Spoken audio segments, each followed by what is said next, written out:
All right, well, welcome everyone. My name is Keegan Callanan. For those of you who don't know me, I'm an associate professor in the Department of Political Science at Middlebury College, and I also direct the Alexander Hamilton Forum, which is sponsoring today's event along with the Department of Political Science.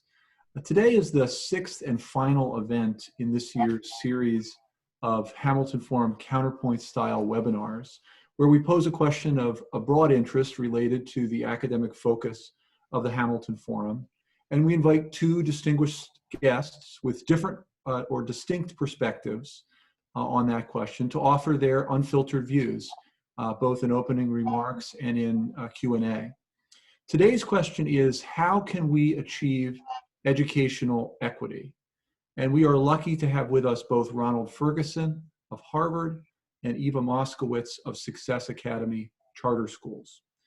When the question for these webinars invites an affirmative and negative, we normally have the affirmative go first. Today's question is more open-ended, and so we're simply going to proceed alphabetically. So that means our second speaker today will be Eva Moskowitz, who is founder and CEO of Success Academy Charter Schools, which form the fastest growing network of public charter schools in the country, with 47 schools and counting and 20,000 students.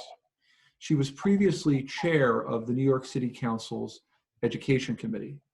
Prior to her council service, Dr. Moskowitz was a history professor and civics teacher at Prep for Prep, a program for academically gifted students from minority backgrounds. Her memoir, The Education of Eva Moskowitz, was published by Harper in 2017. A graduate of the University of Pennsylvania, she earned a PhD in American history from Johns Hopkins University. Our first speaker today will be Ronald F. Ferguson, director of Harvard's Achievement Gap Initiative and lecturer at Harvard's John F. Kennedy School of Government. As the New York Times has put it, there is no one in America who knows more about the achievement gap than Ronald Ferguson. An economist by training, Dr. Ferguson has been on the faculty of Harvard's Kennedy School since 1983, following appointments at Brandeis and Brown universities. In 2014, he founded Tripod Education Partners, which works with states and school districts to gather and report on student, teacher, and family perspectives on education. His books include Urban Problems and Community Development, as well as Toward Excellence with Equity, an emerging vision for closing the achievement gap. A Cornell graduate, he holds a PhD in economics from MIT. It is my pleasure to welcome you both and to welcome Professor Ferguson to begin this afternoon's event. Great, great to be here. Thanks for inviting me. And I'm going to shift my screens around so I can share my screen. Give me a second to get that set up here. Wait a minute, not that one. I'm going to share this one. Okay, and then I'm going to move one little thing right over here. So can you see my screen now? Okay, great. So how can we achieve educational equity? That's a big question. I'm not going to claim to answer it entirely today, but I'm going to try to sketch out some of the issues and some of the ways of thinking about it, and then we can obviously have some good back and forth in the exchange. I wanted to start by just saying a word about how much educational equity matters.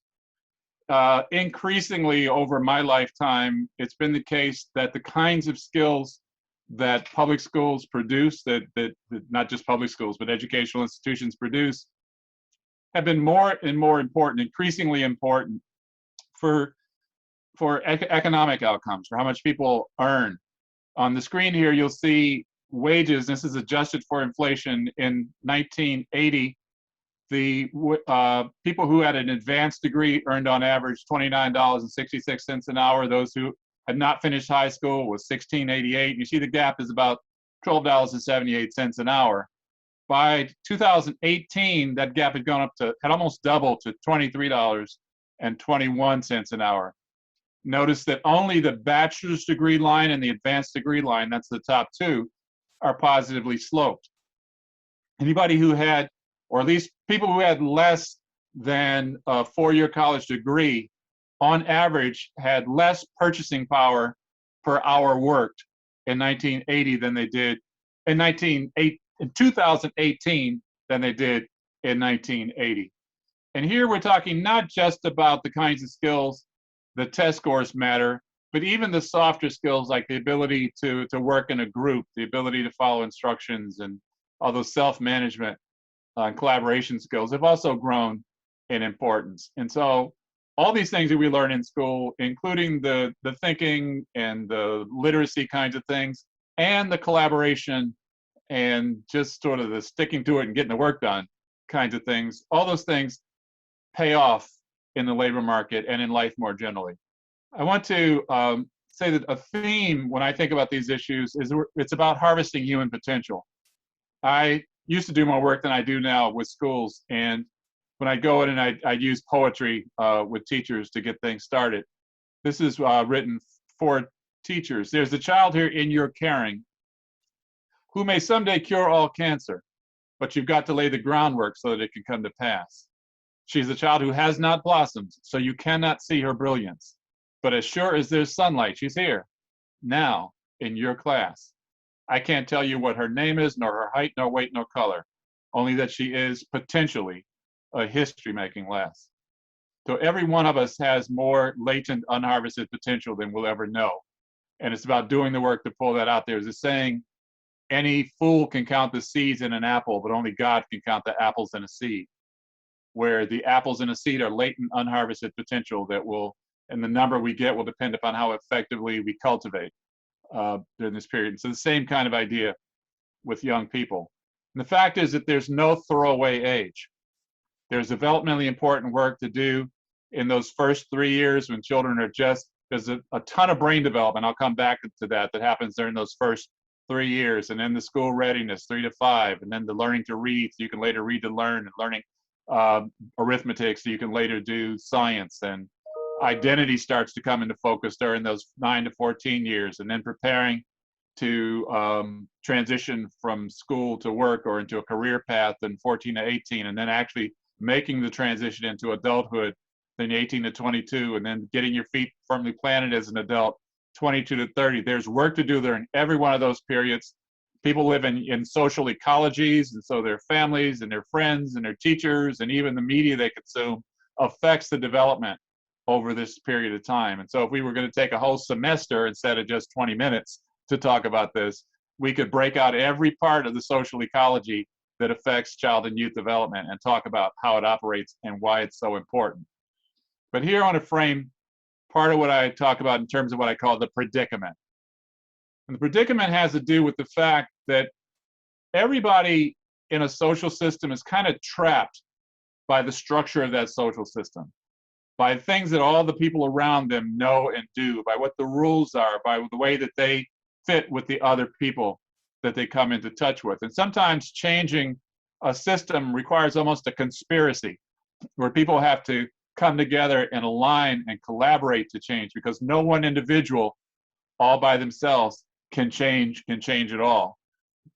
Maybe Eva will refer later to being trapped when she was an elected official, and so she decided she was going to, as an individual, try to have a bigger impact, and so she moved outside of the position she started in. But even now, there are ways that the configuration of institutions and rules and norms doesn't make everything you could imagine you'd like to do actually feasible.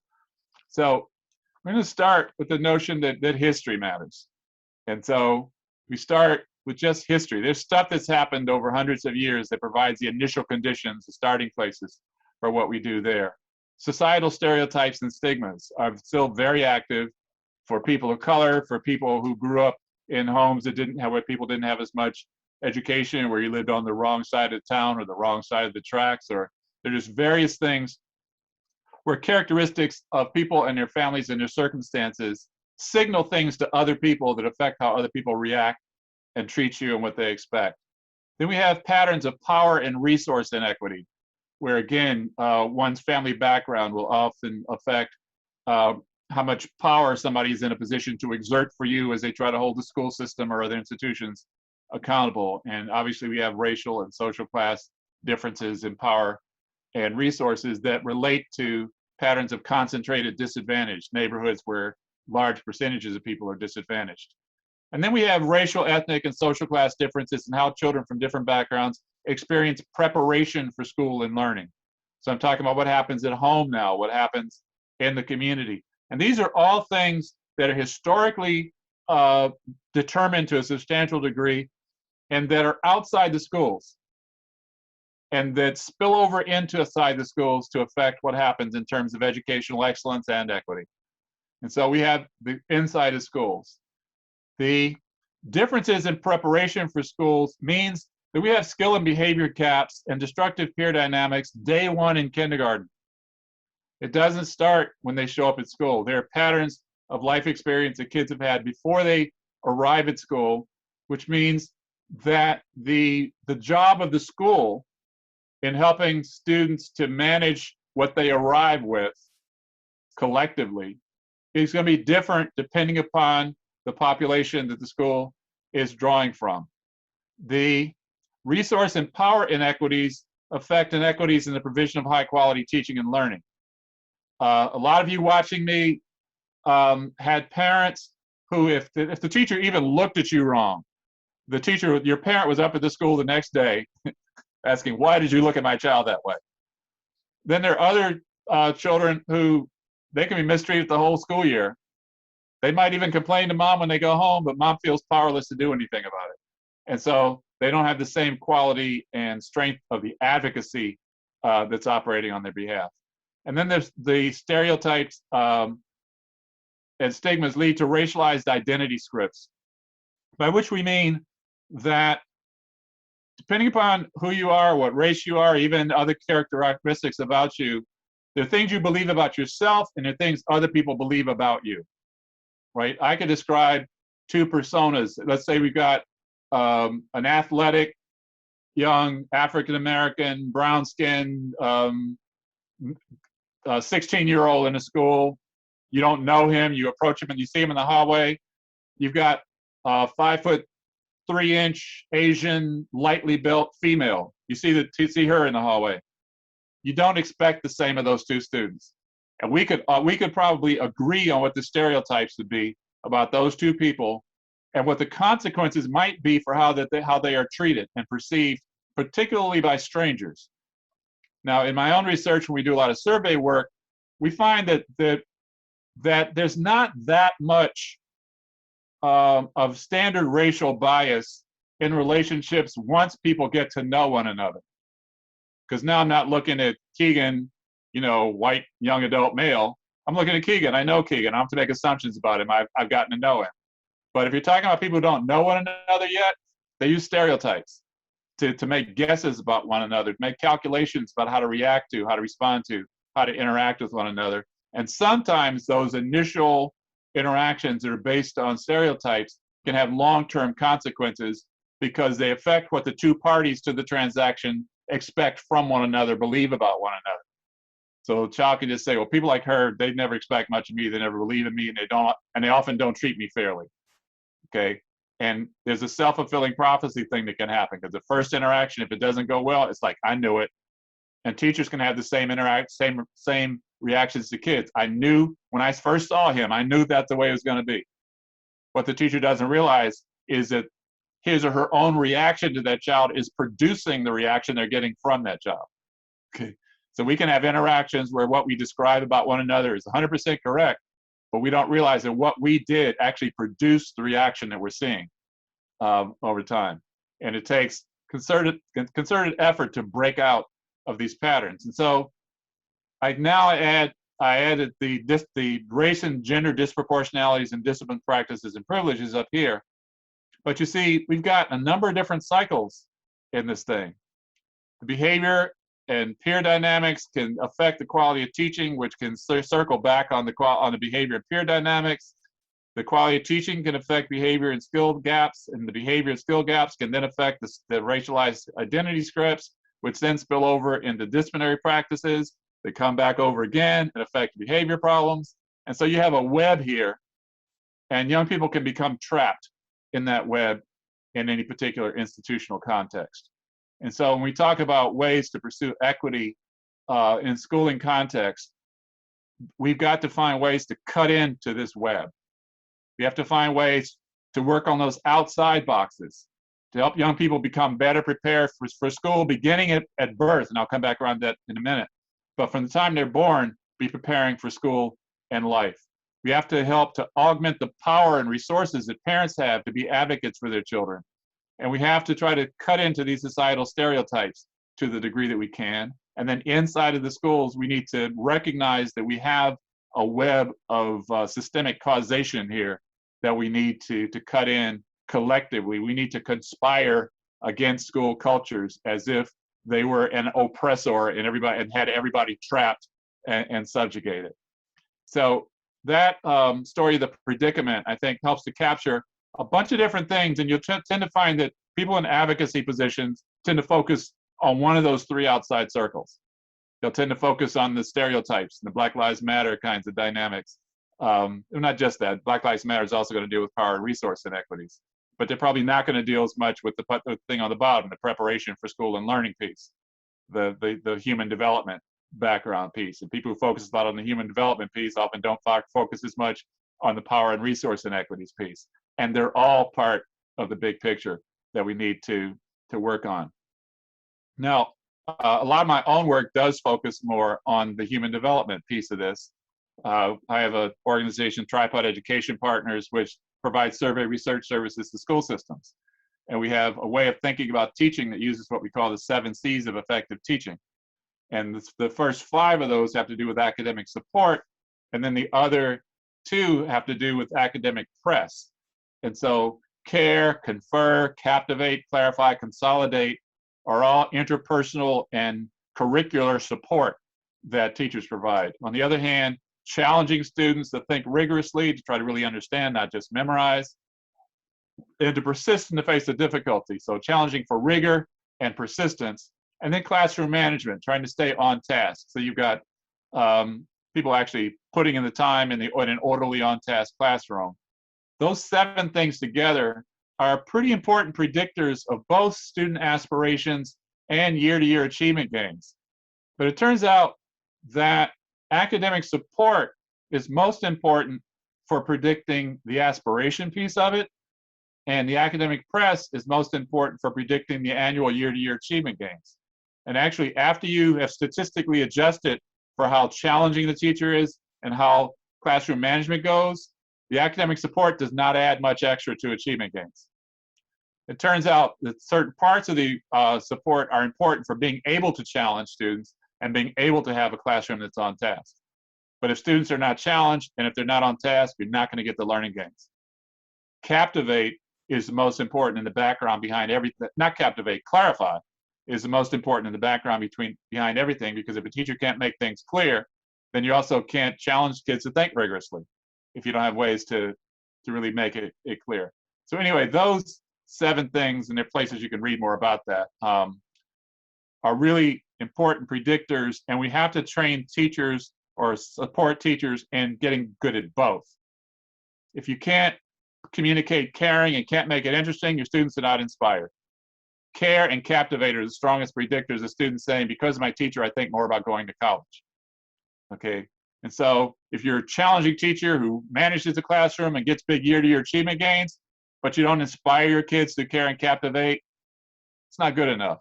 If, on the other hand, you inspire them by being caring and captivating and you confer with them, but you don't challenge them, then they don't get the learning gains. They come out of your class inspired, but not knowing a lot. And so we got to get both of those pieces nailed down in order to get the gains that we want. And that's just school. Home is another piece of this. My co-author and I, Tatcha Robertson, put out a book about almost 2 years ago now called The Formula: Unlocking the Secrets to Raising Highly Successful Children. We interviewed a couple hundred super successful people. About half of them were Harvard graduates. About the other half were people we just encountered in the world who just fascinated us. And we know, how were you raised? How'd you grow up? How'd you get to be like that? And so we often interview their parents too. And what we found in these stories was a pattern. There were 8 roles that came up again and again as people told us their stories. The first role was the early learning partner. Parents who spent a lot of time with the children in those first 5 years of life, interacting in ways that the children experienced as fun, but where they were learning to love learning. They might be using building blocks. They might be making up stories. They might be reading and discussing stories. They might be making paper dolls out of popsicle sticks and telling stories about those, all kinds of different things. But one way or another, when these kids showed up at kindergarten, they were already used to learning with adults. They already loved learning, and this is just one more grown-up to learn with. Then you have the flight engineer. The flight engineer on a spacecraft knows everybody's job, and if anything goes wrong, they jump in to make things right so that the space trip the travel can stay on a high trajectory, because we're talking about people like a lot of you who are listening to me whose lives are on really high flight trajectories now. And the parents will intervene to make sure that that remains true, that schools and out-of-school time programs and others help serve their child well. Then the fixer is the parent who makes sure the doors to opportunity stay open. The child has an extracurricular activity and the parent is poor, can't afford to pay the tuition, they just won't accept no for an answer. One way or another, their child's getting into that program is going to get that benefit. Then the revealer shows kids life's menu, all the different kinds of passion projects that they could have, things they might be interested in, careers they could grow up to have. They might introduce their child to people who are already in certain careers. But it's basically, here's life's menu, it's your world, here are the choices that you have to make. And these things did not depend on the parents' income. Parents of all income levels figure these things out. The philosopher takes the child seriously as a thinker from the first time the child can express a thought, whatever the child wants to talk about, and really respecting the child's point of view to help them find a moral compass, a sense of purpose, to figure out which of the things on life's menu do they really want to go after and why. The model carries himself in a way that the child wants to emulate. I want to be like my mom, I want to be like my dad, and usually in very particular ways. And then the negotiator teaches the child to speak truth to power respectfully, to self-advocate, to behave in ways that people with power and influence want to be supportive of them. And then the GPS navigational voice is the parent's voice in the kid's head when the kid is not with the parent, bringing back all those lessons that the parent has taught through all those other roles. So we ask people what kinds of sayings their parents used to have. The one that comes to mind as I say this is feel the fear and do it anyway. There's actually a book called Feel the Fear and Do It Anyway. And Suzanne Malveaux is a CNN reporter. You may know her, she and her sister in our book. Her mother had read that book and used to tell that to the daughters. And now Suzanne's twin sister taught it to her daughter. And we interviewed her, which is a granddaughter of the mother we're talking about. And I said, what kinds of things did your mother say to you that were inspirational? She said, well, she would always say, feel the fear and do it anyway. I said, do you know where your mother got that from?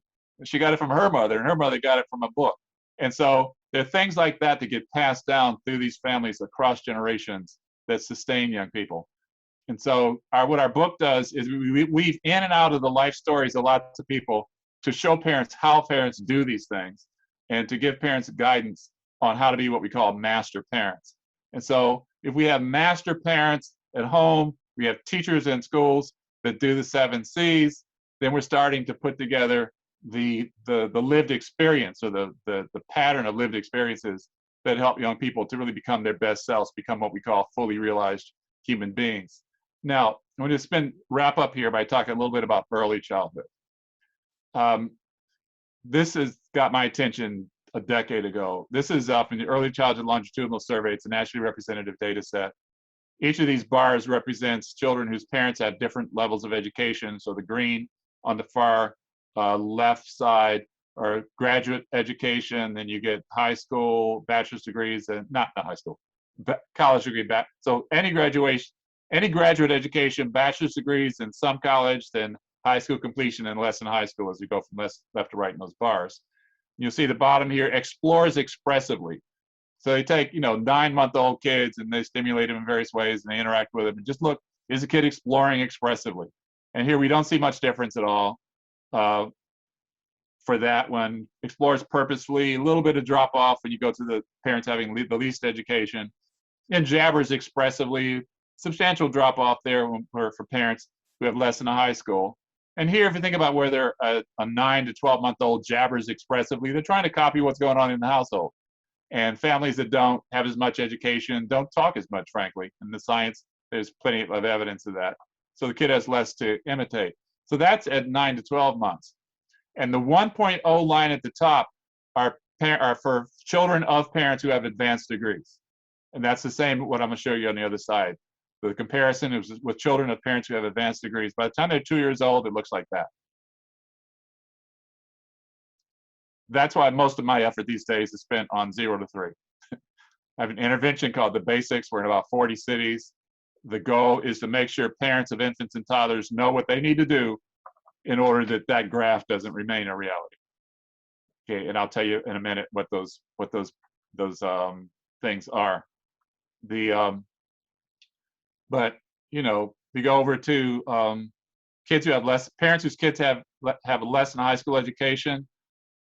They score half in matching discrimination, being able to take objects and match and put things that go together. Their score is half of the scores of children whose parents have graduate degrees by the time they're 2 years old. So we talk about achievement gaps, K-12, the gaps are very well established by the time children get to kindergarten. And that's why we need to start at birth or even prenatal. The brain is 80% of its adult size by the time kids are 3 years old. And it's actually, it's 70% of its adult size by the time they're 1 year old. The brain doubles in size in those first 12 months. It's 90% of its adult size by the time that they are 5 years old. And the brain architecture is shaped by environmental input. The quantity and quality of interaction a child is having with their social environment affects the quantity and quality of brain development that happens over this early years. There's a period of called developmental plasticity, where the brain is very fluid. It's very much forming during that period. And kids are like sponges. That's why it's easier to learn a second or third language during those first 2 or 3 years of life, because your brain is just absorbing things so much. But there's also a use it or lose it dynamic, where the connections that get used become stronger and more efficient, and those that don't get used might even get pruned away, just wither up like the branches of a bush that's not thriving, where sometimes some of you have pruned a plant where you cut away in certain parts that aren't doing very well so that the energy of the plant can go to feed the parts that are doing better. And so in those first 3 years, we need to do as much as we can to allow children to have the interactions in their social environment that are going to feed and support their brain environment. There's a brain development. It's a process called serve and return. That's a back and forth communication. Every one of those serve and return turns is a brain building moment. We need to have parents know that. When kids who show up kindergarten ready, they're 82% likely to be on track for reading and math at 11th grade, by 11 years old at 5th grade. They're not kindergarten ready, at least by this one study, fewer than half, 45% were still on track by the time they got to 5th grade. So these early gaps matter. They just continue on average and grow over time if we don't intervene to do something fairly effective to make a difference. Jim Heckman, the Nobel laureate at the University of Chicago, finds that the biggest returns to investment in children and in services happen at the earlier ages. Now, it depends on the quality of the investment, so it's not just any old thing you do. But in general, there's payoffs to investing earlier. There are always payoffs at any age, but investing earlier makes a big difference. And for those first few years, kids are mostly at home with their parents or with family, friends, and neighbors. So intervening in the informal environments, we talk about preschool starting at ages 3 or 4. Well, by the time they hit 3, there's a lot of work already done. And so we need to get into those homes, into those families, into those informal environments. It's efficient, it's equitable, it's productive, it's prudent, it's unifying to invest in early childhood. And I won't linger on this because I need to wrap up. But we use the idea of socio-ecological saturation, which means that families already interact with a lot of different institutions where they trust people that they're interacting with. And so the idea is to reach parents with this messaging through the trusted messengers that they already routinely interact with, right? And so Q&A, maybe I can talk a little bit more about that. And we're reaching them with 5 principles. And these, I had an expert advisory committee work with me over a period of time to distill the research and the science down to 5 things that parents and caregivers need to do in order to help children develop their potential. Maximize love, manage stress. It affects attachment, self-regulation skills. Kids who are insecure during early childhood don't develop the same level of self-control, self-discipline, self-regulation. Talk, sing, and point. Babies can hear 3 months before they're born. They've already started to encode language before they come out of the womb. So talking real language, pointing at what we're talking to so they can associate words and objects. Count, group, and compare. The foundation for math, getting kids accustomed to being aware of differences in magnitude, high, low, near, far, big, small, all those kinds of things. And then playing grouping games with toddlers so they catch on to the idea that numbers correspond to groups of things. 5 is 5 of something. It's not just a word you say after 4 and before 6. And then explore through movement and play, developing problem-solving skills and having the parent become a learning partner during these moments. And then read and discuss stories. Stories in books give kids knowledge of things that they have no other access to. All kinds of animals, and just, you can imagine all the things you read in a child's book that can expand the imagination, can give kids knowledge to use in their reasoning. People often talk about teaching kids to think. Well, you got to have some raw material to think with. You have to have something to think about. And books help you learn things that you can then think about. So these 5 principles we have built into videos and weekly text messaging and online tip sheets and all kinds of forms of communication materials that can be pushed out into communities. Eva's in New York. There's activity in Brooklyn and Harlem now around the basics, but you need to really saturate the community with it. But I'm going to end here with a poem that's written from the perspective of a parent of a newborn. It's called The Caregiver's Promise, and you'll see reflections of those 5 basic principles in it as I talk through. I need to move one little thing here.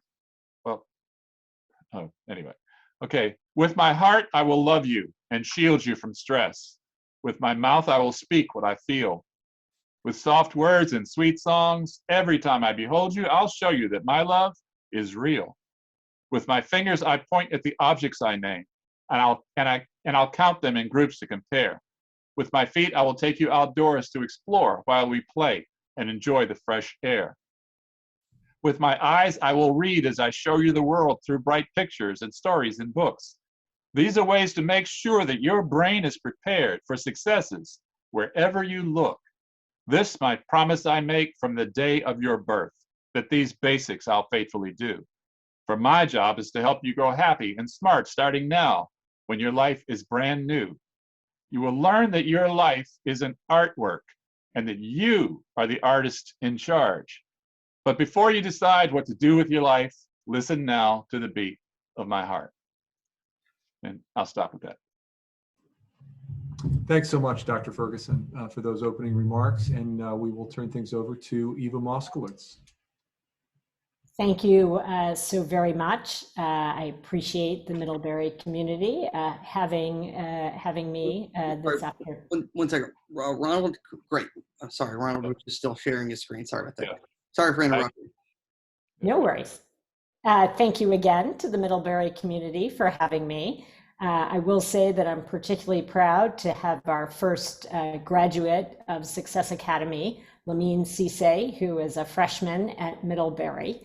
And that represents, I think, the kind of work that we do at Success Academy on the issue of equity. That is what motivates us at Success Academy. I'm the founder and CEO. I started 15 years ago with 165 kindergartners and first graders at one school. And today we have nearly 50 schools educating 20,000 students at kindergarten through 12th grade. We're the 5th largest school district in the state of New York. 93% of our kids are Black and brown. 17% are special needs students. 85% are below the poverty line. And of course, being slightly above the poverty line does not exactly mean that you are wealthy in New York City. All of our schools are in New York City. And when I started Success Academies, it was because of the inequities, which are not only the ones that Professor Ferguson reported and discussed, but there's actually an inequity around school choice and parent choice. If you are white and affluent or affluent of any color, then if you are subject to a poorly performing school, then you can move to the suburbs, or you can send your child to an independent school or a parochial school. Parents who are assigned to go to failing schools, many of which have been failing for half a century, don't have that choice. They must go, because they don't have resources, to the school that has been assigned to them. And they are largely trapped by their zip code. And when I founded Success, after spending 7 years as chairwoman of the Education Committee trying to improve district schools, I held hearings on every imaginable topic, from science education to arts education to sports education to how things were procured. I even held hearings on toilet paper to figure out how a multi-billion-dollar sector wasn't able to provide toilet paper in the New York City schools. And my efforts really didn't yield a hell of a lot. And so I decided, rather than trying to fix something that was broken, what if you started anew? What if you tried from the beginning to create educational nirvana? What would that look like? And to me, educational nirvana starts with kids falling in love with school. How do you make school a hospitable, engaging, joyful, humorous place where everyone from our littlest learners to our adults, seniors, where they want to be? And I believe that the way you do that is through rigorous academics. And we are very, very rigorous. What we do in kindergarten, the district schools tend to do in 3rd grade. By the time our kids get to high school, they are taking, in addition to AP physics, chemistry, and calculus, they are taking electrical engineering and mechanical engineering. They are taking college courses in Python. They are taking AP art history. So rigorous academics is the basic floor, but great schooling involves much more than academics. It involves providing for the whole child. And that means kids' passion and interests. So whether it's elementary, middle, or high school, our scholars are offered a very wide array of electives. K-2, we expose them to everything from visual arts to dance to sports to chess. And then by 3rd grade, students specialize in what interests them. And that extends all the way to high school. We provide as many specials as humanly possible. And you might say, well, you must, to do that, get more money than the district schools. Actually, we get about $5,000 less per pupil than the district schools. And while it's true that I raise money privately, I don't raise that money to operate the schools. I raise that money for R&D and investments in innovation. The schools are run on the per pupil, which is $5,000 less for the district. And as you can imagine, when you get $5,000 less and you run your schools for a longer day and a longer school year, that is quite a hit that we take in order to achieve equity. So how do our students do? Well, we're the highest performing district in the state of New York. We're not just closing the achievement gap, we are reversing the achievement gap. So when I look at how well our schools are doing, of course, I look at how happy the kids are, how much they enjoy school, the quality of the teaching and learning, but the external metrics, I want to know that our kids are outperforming the most affluent school districts in the state of New York. When I look at how our kids are doing on, for example, the AP physics exam, I'm comparing our students to the best schools, to some of those schools that Dr. Ferguson referred to, where parents are engineering, flight engineering, doing all those things. Those are the schools that I want to compare our results to keep us honest about reversing the achievement gap. So it's really hard work, and we run into many, many challenges, as you can imagine, the pandemic being our most serious, difficult challenge with such a large school district. But what excites me is what can be done if you have a values-aligned kind of system of educators.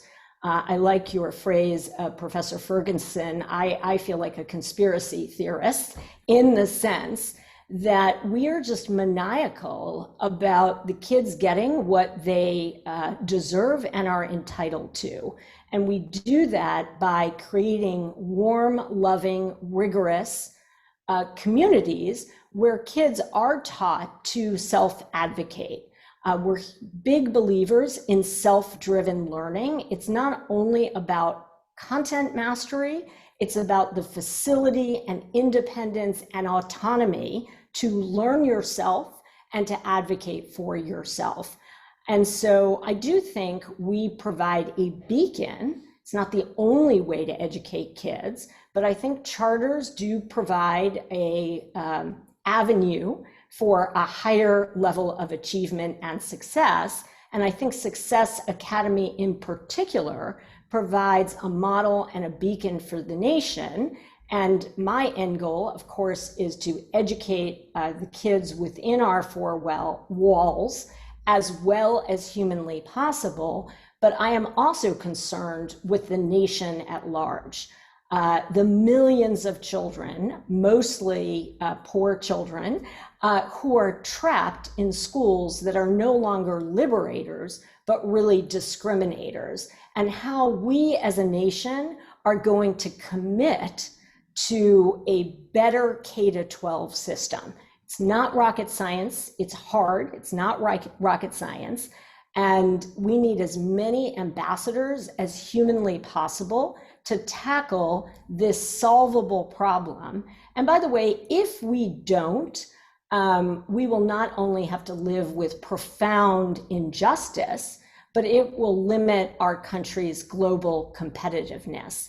And so I hope that those of you who are interested in this topic will join the effort to solve the K-12 crisis in public education. Thank you very much. Thank you so much, Dr. Moskowitz. And we've got time for questions. Professor Winslet will moderate Q&A. If you've got a question, you can raise your Zoom hand, and we usually like to have student questions first, at least to start with. Yeah. So yeah, I'll give people a second to come up with their questions. First of all, I just wanted to thank you both. As a parent of a 2-year-old, I found both of your talks, but especially Professor Ferguson's talk, really enlightening. Keegan, I hope you don't mind me saying this, but Keegan doesn't have one child, he has 5 children. So I'm sure he also found it extremely enlightening. So from 2 parents, thank you both for talking to us and enlightening us in this way. So I just wanted to say that before we got to questions. It looks like we have a question from Mendel Baljan. So yeah, let me get Mendel to move him over to be a panelist. There we go. Hello, you see me? Yep. We see you here. You just. Hey, So just some preface, I'm going to be an AmeriCorps teaching fellow next year, so I figured I should sit in on the call. And I wondered, as people who've been in education for so long studying this, especially for Professor Ferguson, because you spoke to that inspiration that children need in addition to the academic rigor, how you see AmeriCorps teaching fellowships where it's sort of underprepared people going into these struggling school systems and like Teach for America, if you see value in those or if you think that the system is failing in some way.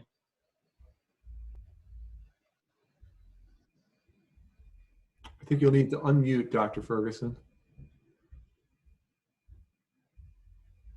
All right, you can hear me now, right? I said, what matters most is that you really want to do a good job, because you can figure it out by really getting to know your students, by being sensitive to them as individuals, by respecting them as they are when they arrive, by helping them come to develop their own goals and become excited about learning and getting better, by talking to your peers, by finding out which other teachers in the building have reputations of being really good with the kinds of kids that you're working with, asking them for their tricks of the trade, trying to find time where you can go watch them teach. Sometimes great teachers do things they don't even know they're doing, and you can kind of pick it up by watching them. You can also talk to kids about what they like, about what some of their other teachers have done, right? And so it's really being a student of your students, of getting to know them and being willing to go the extra mile, being willing to do whatever it takes to help your kids learn. And over time, you'll get better. We have one question that was on a survey that tended to predict whether first-year teachers got better from the first to the second year. And the question was the level of agreement with how many of your students are young people you'd like your own children to get to know. If you could relate to your kids, if you could see your students interacting with your own kids, you kind of love them, you embrace them, you're not going to give up on them, you're committed to them, you accommodate in whatever way is necessary. So just go in there willing to be a learner, not thinking you know it all, and continuous feedback from your students, and you'll be fine. You'll be great. Thanks, Mendel. Great question. We've got another question in the Q&A. As someone who went to a charter school, they deeply value the education that they received from there. However, do you think that investing in charter schools takes resources and time away from the public school system? How can we reach equal access to high school education that prepares students for colleges? That sounds like somebody wants me to argue with Eva about charter schools. I don't have a dog in that fight. Basically, one of the things I like to do almost every year in Massachusetts is to find the schools in a district that have the biggest annual learning gains, the biggest gains in the state. And there are a bunch of charter schools from Eastern Massachusetts that are usually in that group, but there are also some regular public schools that are in that group. And when you talk to the people who run those schools, they have very similar things to say about what it looks like to run a really effective school. Okay, it can be done in a number of different regimes. Charters tend to have independence that allow them to get away with doing a little bit more in terms of accountability structures and so on than some other places do. And so it is probably true that charters do take some money that would go to other schools, but like, so what? How are they doing? What are they producing with that? And so if we want those other schools to do a great job, then we have to help those other schools do a great job. And there are politics on the allocation of those resources that I'll let other people fight those battles.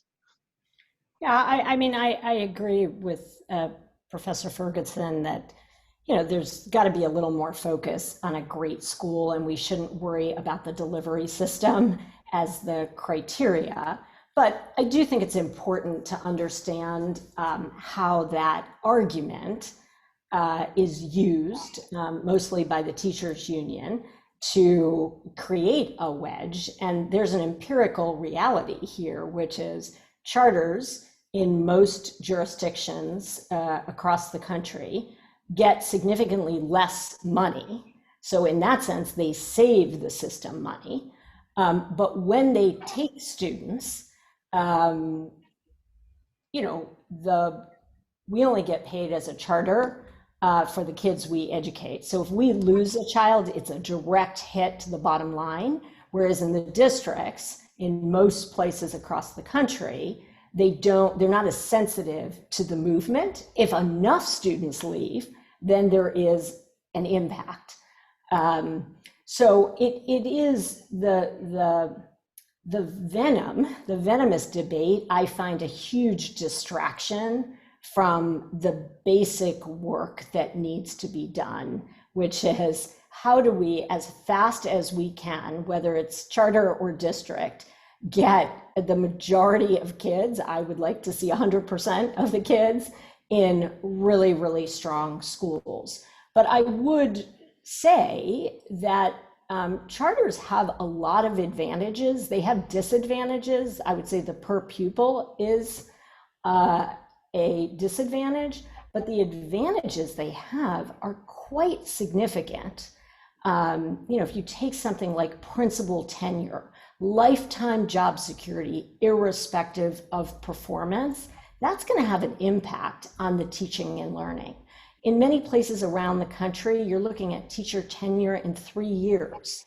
You're looking at centralized bureaucratic procurement systems that are very unagile.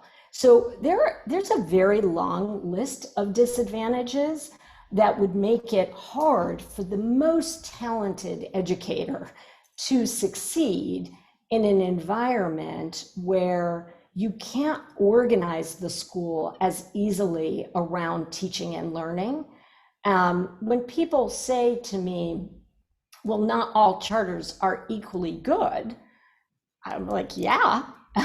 The charter gives you the freedom to get it right. Doesn't mean you will get it right. But I think that freedom is a lot more important than is ordinarily acknowledged. And the reason it's not acknowledged has almost everything to do with the politics of education rather than, you know, we're not freely choosing public policies.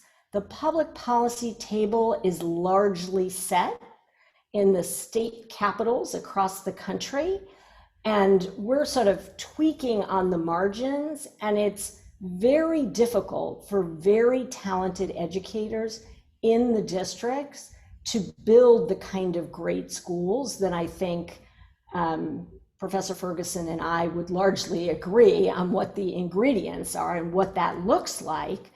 I don't think I could be as successful if you tied my hands behind my back and you tied my feet together. I don't know if I'm that good that I could create the warm, welcoming, loving, academic achievement environment that I am able to create at Success. Great, thank you. We will go to David Stoll next. Let's give a second to pull him up. Thanks to you. This is a wonderful exchange here, Dr. Ferguson. I'm especially fascinated by this, courageous, we can do this attitude you've got. You're operating on two sides. The school side, I understand how that would work. Schools are, run by people that we hire. They're run on meritocratic principles. If you get the right people in charge and come up with the right criteria, you can, of course, encourage the engagement of the kids. I understand how that would work. Yeah.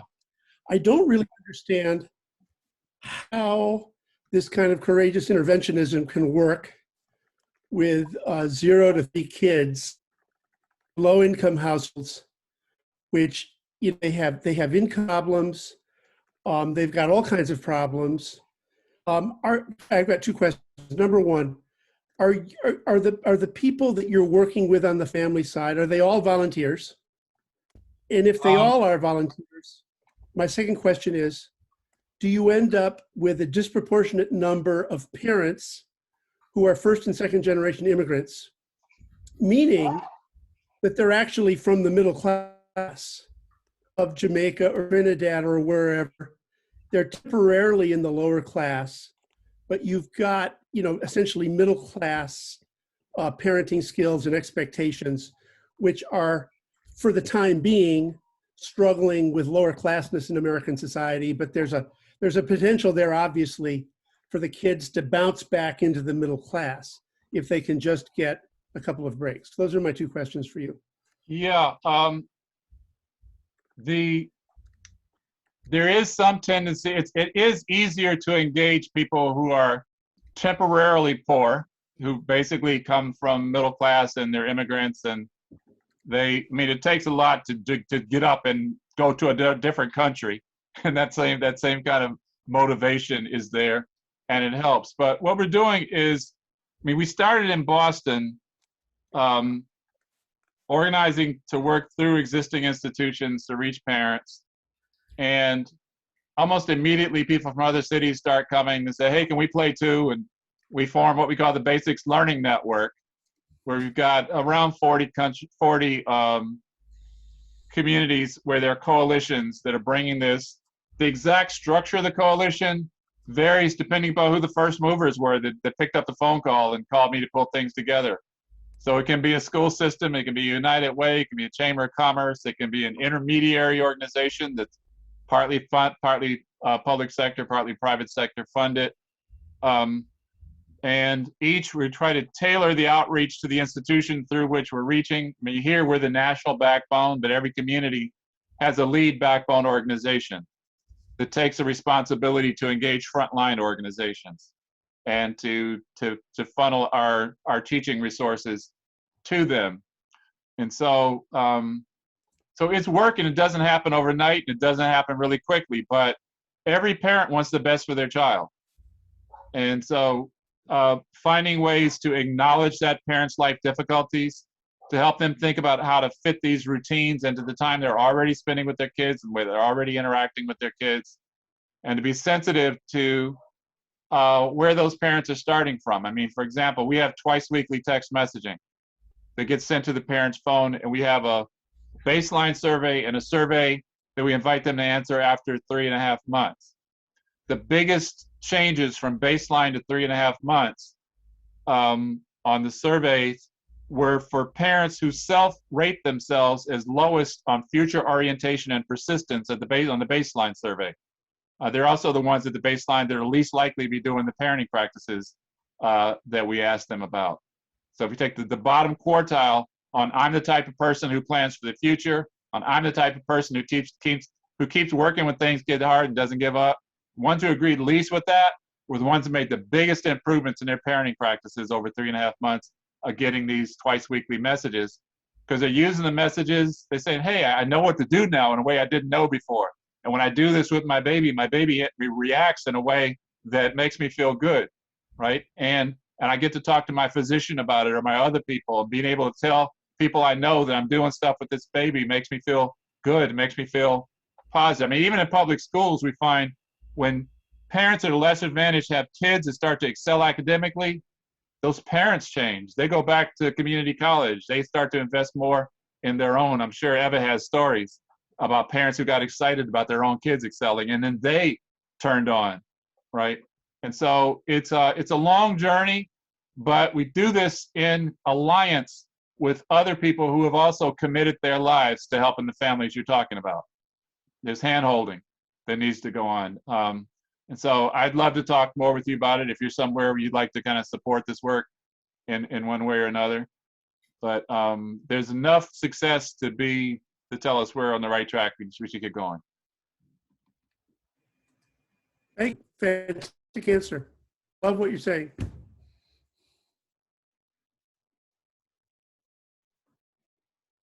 Great, thanks, David. I'll move you back to the attendees. We don't have anyone with their hand up in the participants, but we have several good questions in the Q&A. The first one is asking, so there's a controversy going on currently about the new Department of Education guidelines in California, sort of lowering math requirements and sort of curtailing accelerated math courses as a way to achieve equity. If either of you are familiar with that issue, what are your opinions on that? Yeah, I can weigh in here. I oppose that very strongly. I think it harms our most disadvantaged students the most. And I think it is, about low expectations. We haven't talked about it today, or maybe only talked about it indirectly. But content is an incredible vehicle for equity.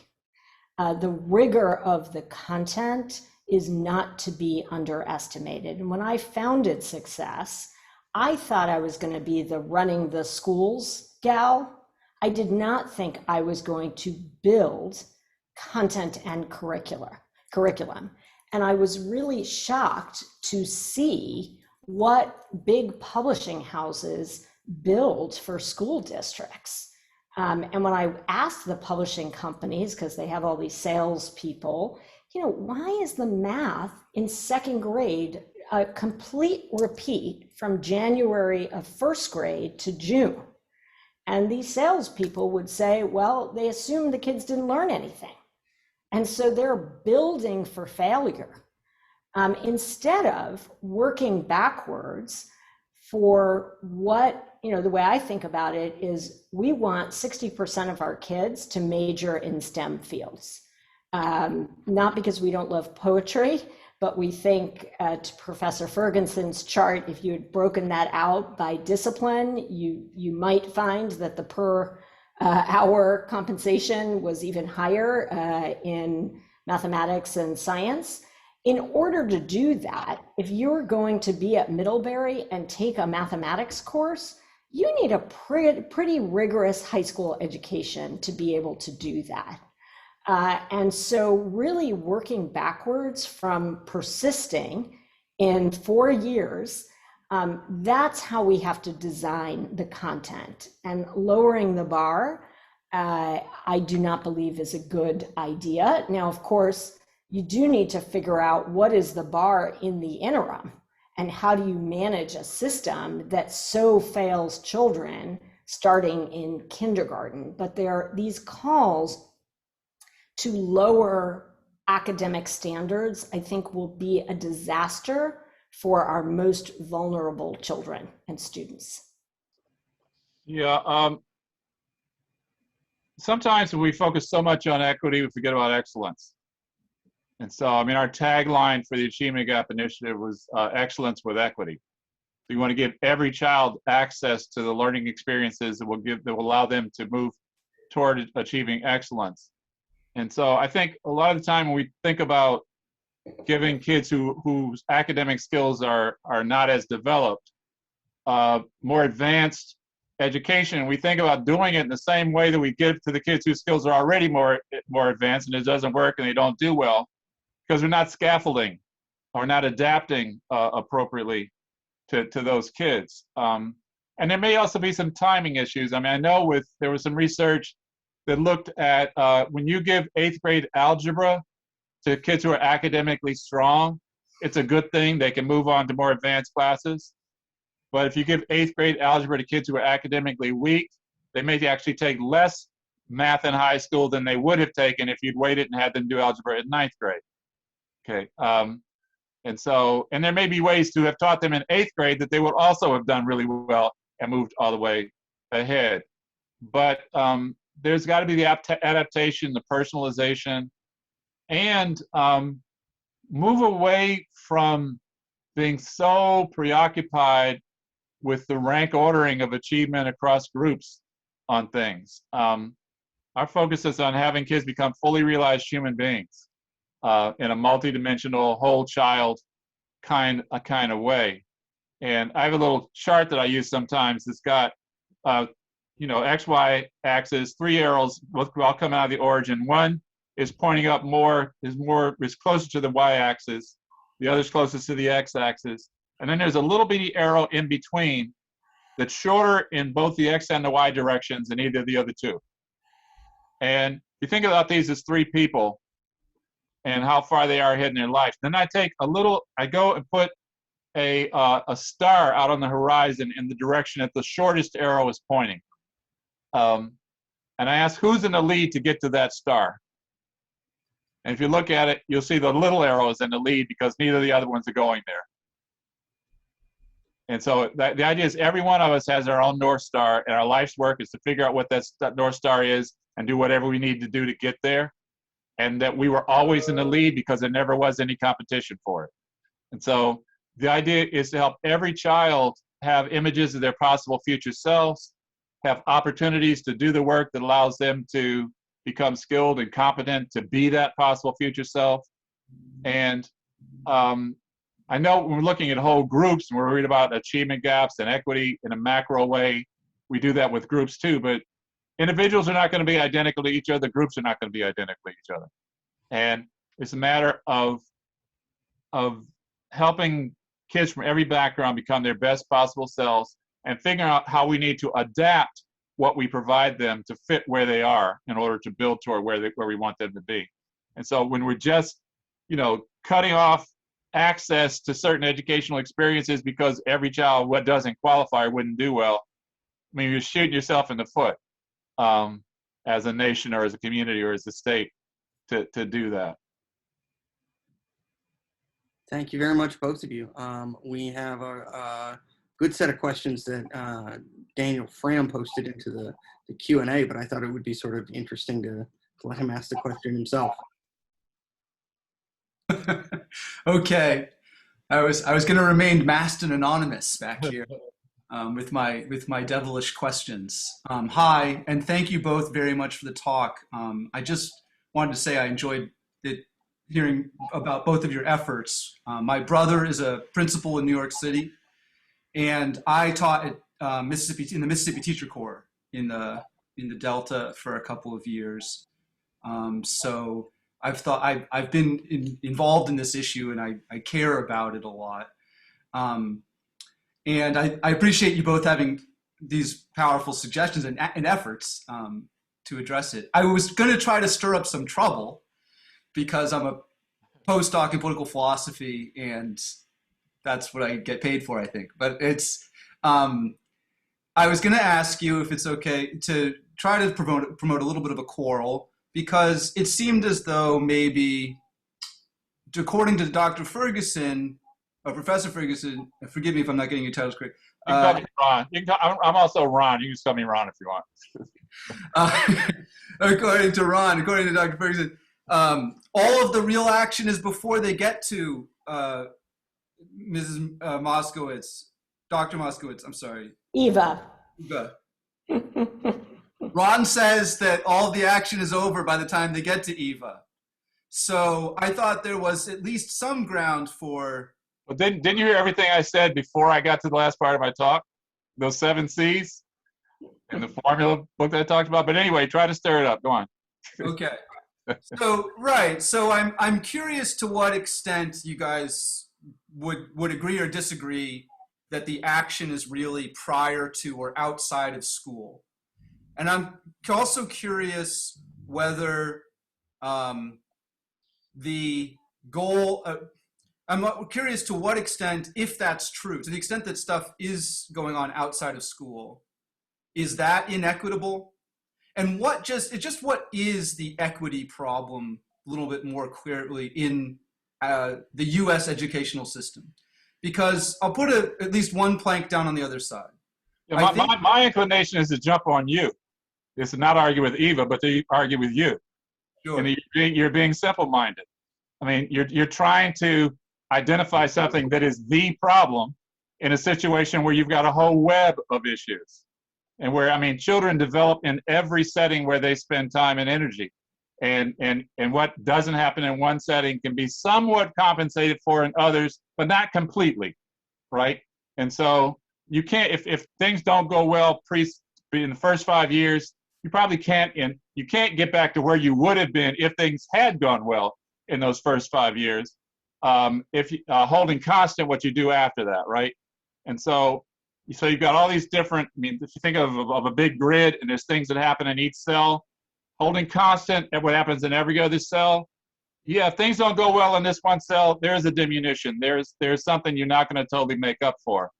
But we get a lot of shots at that. There are a lot of bites at the apple in any particular kid's life. And so if they show up on Eva's first front door and they haven't gotten what they needed in those first 5 years, she can make a huge difference. Okay. If they do get what they need in those first 5 years, all the better. But it's not either or. All these different experiences matter.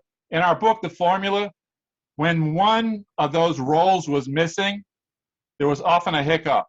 There was often a problem. There was a kid who got into trouble if they didn't have a flight engineer. It might have taken them a while to find their life purpose if they didn't have a philosopher. They may have been demurring and too subservient if they didn't have a negotiator. And so, but then they kind of, sometimes they make up for that. And so I think you can try to set up the battles between people with different points of view, who have different sets of priorities, but, and something can be way out of kilter and some people could say that is the problem because that's the part that isn't getting done and all the rest of it is. But it's a whole network of things, and we tend to choose at any point in time to focus on the things which we think are most out of balance. And that's why these days I'm focusing most on early childhood, even though I spent 20 years focusing on K-12. But it's not because I don't think K-12 is important, and I'm still on advisory committees for K-12 kinds of things. Well, I would say, I think it's a fair question because there are policies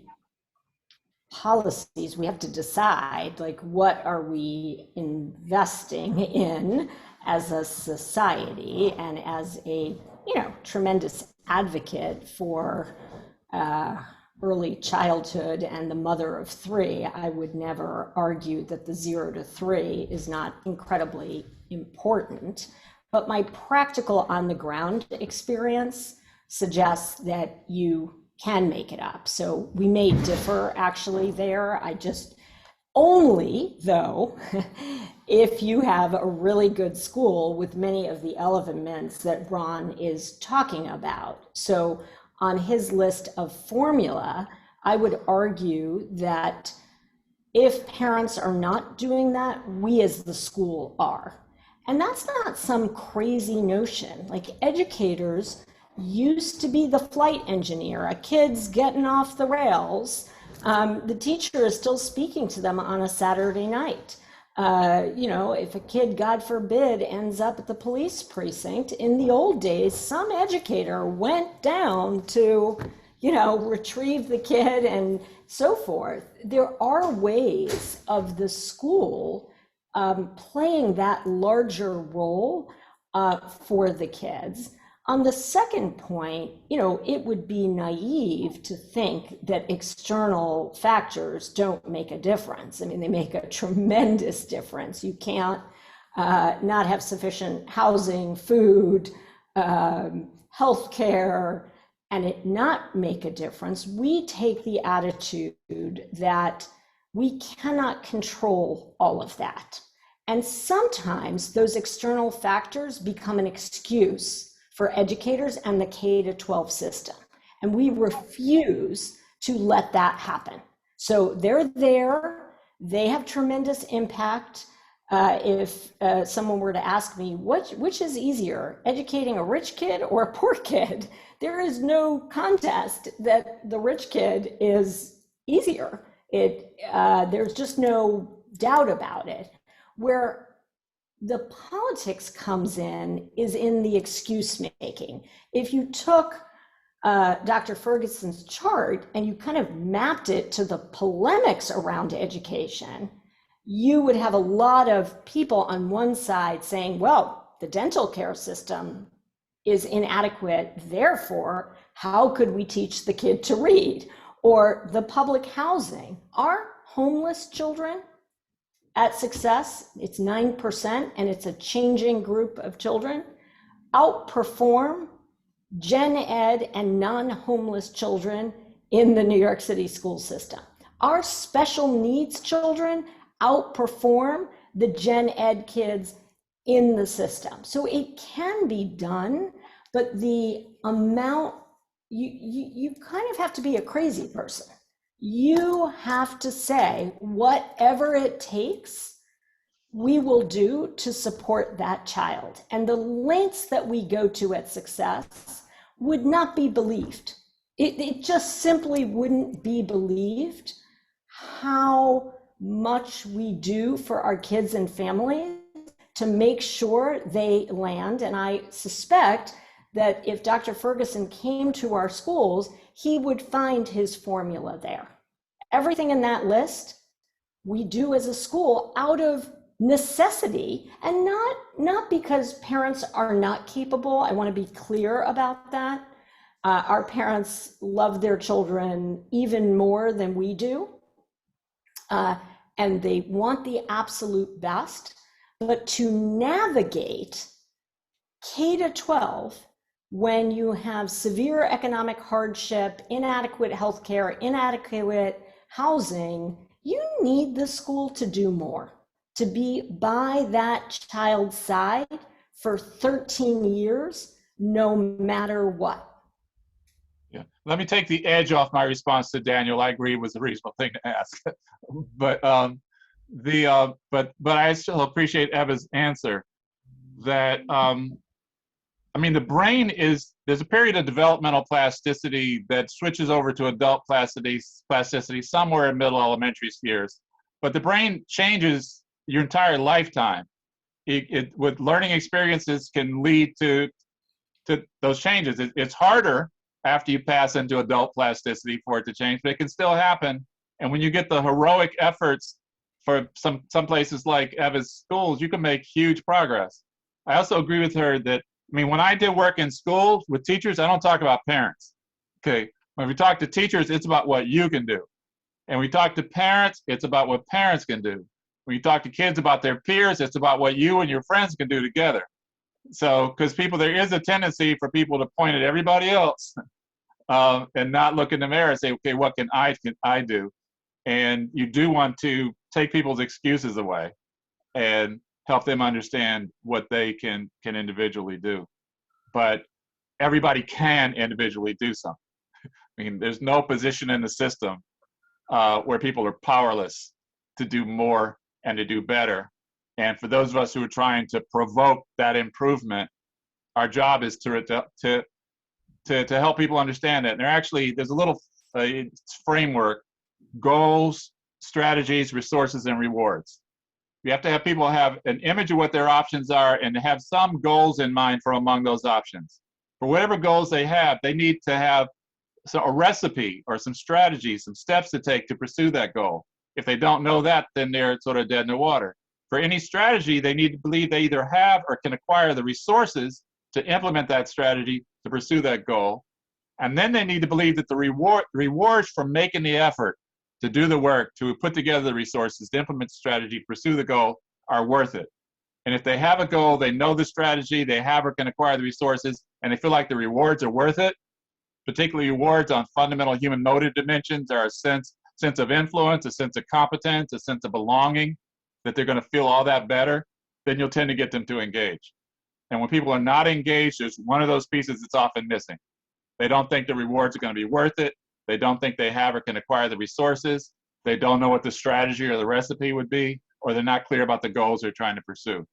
And that's just a human nature kind of thing. Thanks, Dan. That's pretty cool. Dan, are you a faculty member? Not exactly. All right. Dan's aspiring. It's my star. It's my star. All right. All right. So, okay. Sorry, Dan's going to go back to being an attendee. Sorry that I accidentally cut him off a little bit there. So you're both really nice people. And like, you don't really want to get in like a super controversial, I totally get it. And I'm not even trying to like kick up dust. You invited us here to fight. Now you want us to fight. No, I didn't even invite you to fight. But just one of the things that we sort of talked around and never really hit up is the fact that charter schools don't really have unions most of the time, and public schools do. And I personally just don't even know what I think about teachers' unions. So I'm just curious to hear what each of you have to say on like the pros and cons of teachers unions, how they may help equity, how they may not be helping equity. I would just love to hear you talk sort of about are teachers unions a net positive, maybe a net negative? Just like, what do you think about this? Why don't I go first, because I know the least, and let Eva go second on this. Okay. Teachers unions are necessary in order to provide equity for teachers, to give teachers some bargaining power to have good working conditions. The problem is that they can become too narrowly focused on their own welfare as teachers. And a small group of people who are not really that focused on the kids can gain so much power that the silent majority among teachers doesn't have voice. And so often you'll find that there's not as much advocacy for the welfare of children from teachers unions as you would want to have be there.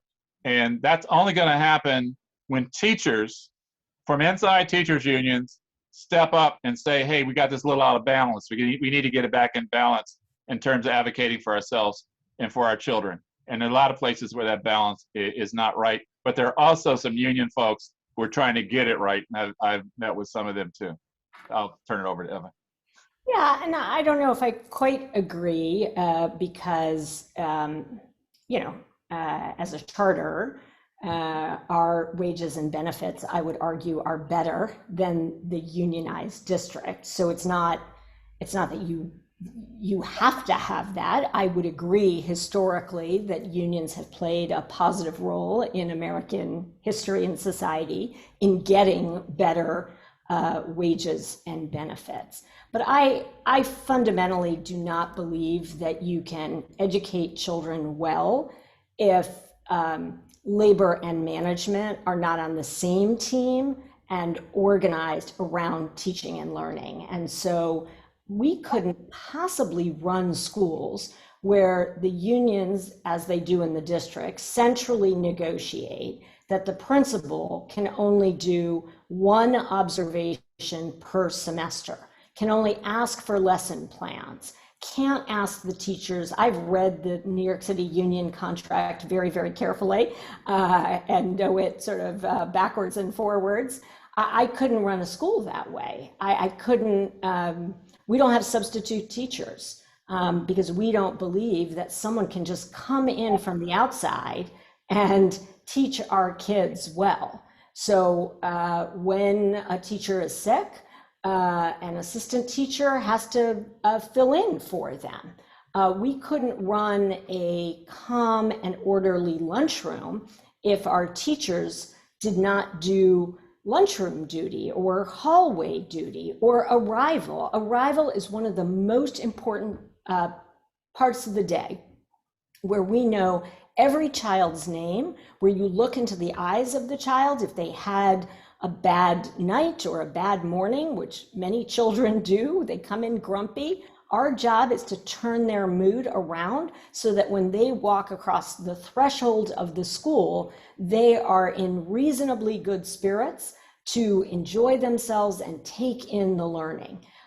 Teachers' union contracts are about all the things the adults cannot do and the roles for doing it. I had to change my school schedule multiple times this year in the pandemic. The district, remote learning was not in the contract. So the unions negotiated no more than 65 minutes of live teaching time, meaning through the Zoom. Our teachers are teaching on Zoom the way they did in the classroom. So I do see the unions as a huge impediment to excellence and equity. And on the political side, I also see them as a huge impediment. Parents do not have a voice. Certainly scholars and students don't have a voice in Albany. The main political force in public education are the unions. They are dictating the public policies. Now, I think they should have a voice, but not the dominant voice in the public debate around public education and innovation. And if we want to have a prayer of equalizing economic outcomes, if we want to have a prayer of saving our civic democracy, we are going to have to innovate in public education, and it is incredibly difficult to innovate with the unions dominating politics. And, you know, I say this just to be really, really clear, as a liberal Democrat. My grandmother was a UFT delegate, a United Federation of Teachers delegate. All my relatives are in the labor movement. I say this because I've seen the system up close and personal, and I think that it disadvantages prioritizing kids and teaching and learning, and the people it falls most, the people it impacts the most are Black and brown children. They are the most disadvantaged in this political system. Now, that doesn't mean, that's not casting aspersion on people personally. The motives that people have, I don't consider sinister. And by the way, when I talk about the district and the difficulty, I'm not castigating the people. I'm talking about the system that disadvantages the kids and doesn't put them first. And I think one of the reasons that success is such a target of the unions, they have tried to shut us down, they have sued us, they have tried to legislate us out of existence, is because we prove something very dangerous, very, very dangerous. What we prove is there's nothing, which by the way, we all already knew, but we prove it, there's nothing wrong with the kids. There's something wrong with the system that discriminates against children. And I think that's why we're in such a political battle. I don't like those battles. I believe in being gracious and getting along and not being venomous. But if you're wondering why it's so contentious, I do think it's different political views on who should determine the public policies around public education. And I do not believe the unions should be the sole voice or the dominant voice. I would put my faith in parents any day of the week. It's not a perfect system, but if parents get to kick the tires, because of actually what Professor Ferguson said, I've never met a mother or a father who doesn't love their children. Never happened. And I meet tens of thousands of parents. I think they can make a better decision than all the political forces and interests. Thanks, Ava. We've got time for one more quick question from Sam. You know, we're almost running out of time, so if we could give brief answers to Sam, that'd be great. But we want to give him time to ask. Thanks, Gary, and thanks, Professor Ferguson, and hi, Eva, and thank you, Professor Callahan.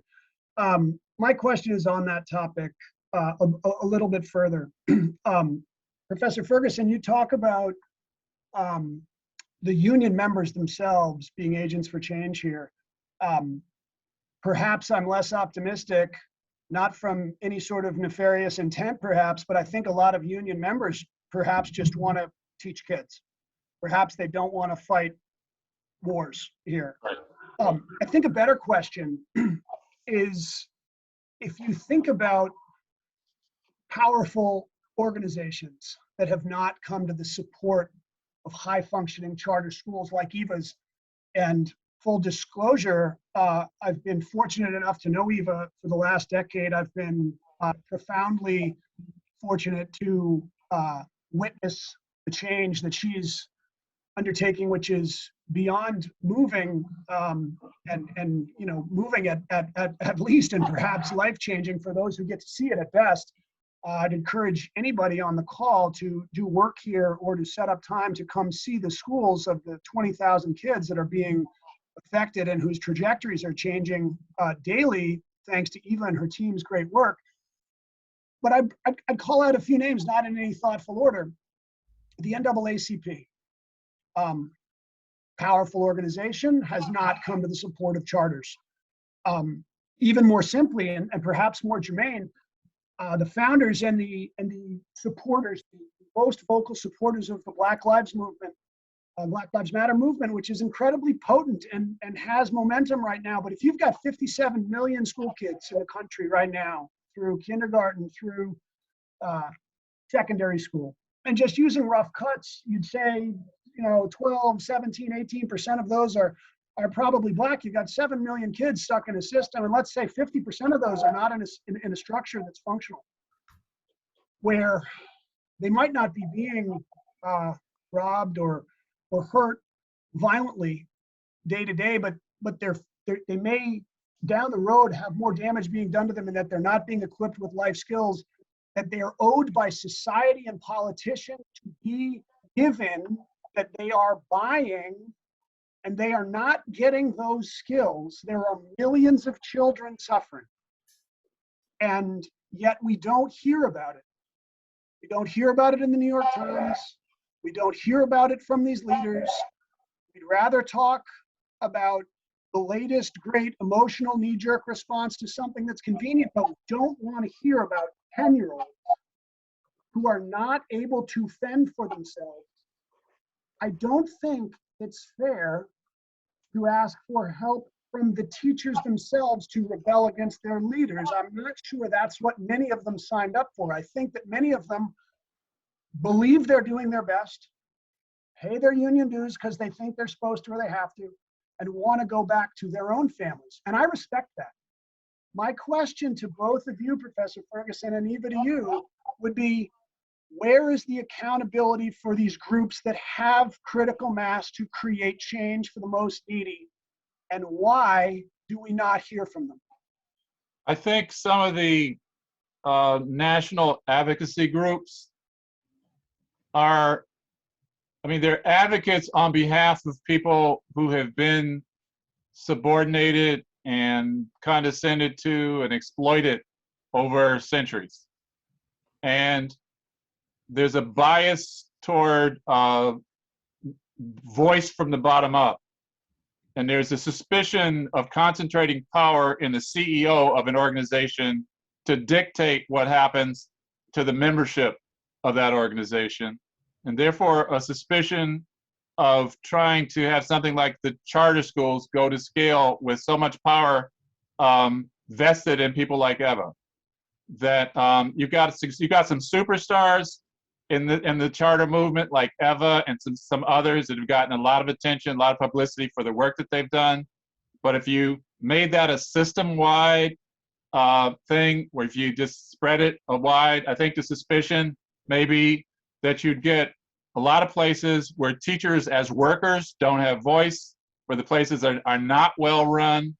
And so I think there's history that it affects the way that these messages are received. The other thing that's going on is that some of these places are trying right now. I mean, the politics that it would take to get the union scaled up, to get charter schools to be more the norm, are probably not that much more onerous than the politics it would take to turn the unions around, to get them to be more pro-children. We're trying to get to a new macro equilibrium.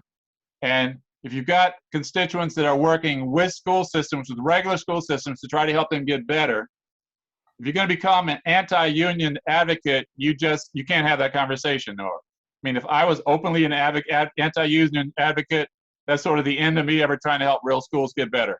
If the NAACP, others, it's like you got to choose which side of the line you're on, and you get kicked out of the club on one side if you join the club on the other side. And so there are politics that affect the incentives for coming out strongly on one side. And we really don't know what the macro equilibrium would be if we moved much more aggressively toward the charter movement. It's taken Eva a while to get. She's got 20 kids now. She's got a lot of schools, 20,000. She's got a lot of schools, but she's a force to be reckoned with. She's a major leader, and she's not replicable. There are other people like her that maybe you can find. You can beat the bushes. You can train them, but I honestly don't have a strong sense of how it would go if all of a sudden we changed the rules a lot that allowed charters to become much more, dominant, I guess, in the system.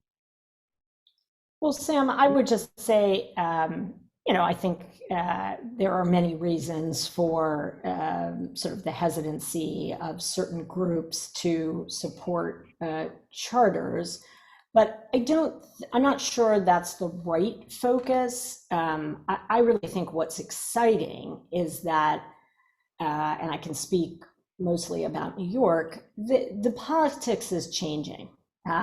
Elected officials, Democratic elected officials, can't be against their constituents. As you know, we had 17,000 parents march across the Brooklyn Bridge.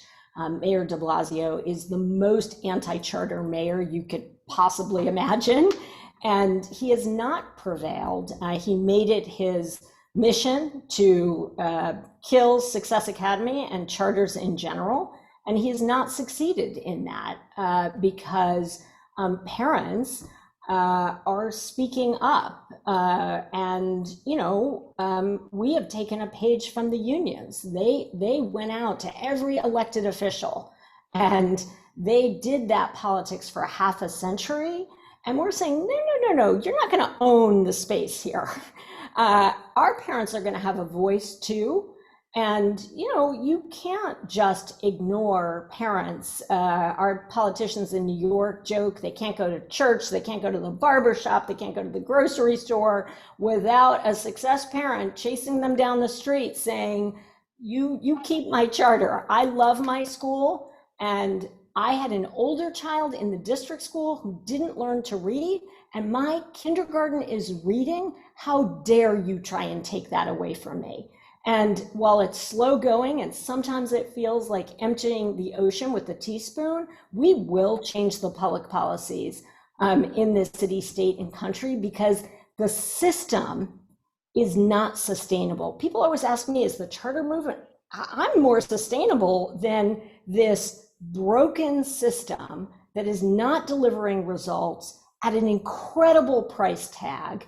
It's not often a happy place for teachers. That system is not sustainable, and I think you're going to begin to see changes. I'm not saying that the district is going to be sort of eliminated, but it's going to be forced to innovate because parents are demanding it. And so I'm optimistic. I don't think we have a lot of time, but I'm incredibly optimistic that there's going to be a paradigm shift. And it's a little bit like the Berlin Wall. You never know when it's going to fall, and you got to keep doing the sledgehammer against it so that it does fall and kids and teaching and learning win. Well, thank you all so much, our participants, for joining us, and our panelists, Dr. Ferguson, Dr. Moskowitz. This was a very vibrant conversation, and I think we could probably do another hour without breaking a sweat. So thanks so much, and look forward to maybe having you back in person at some point. Thank you so much. Maybe I'll try to visit your school sometime, Eva. Great, I would love that.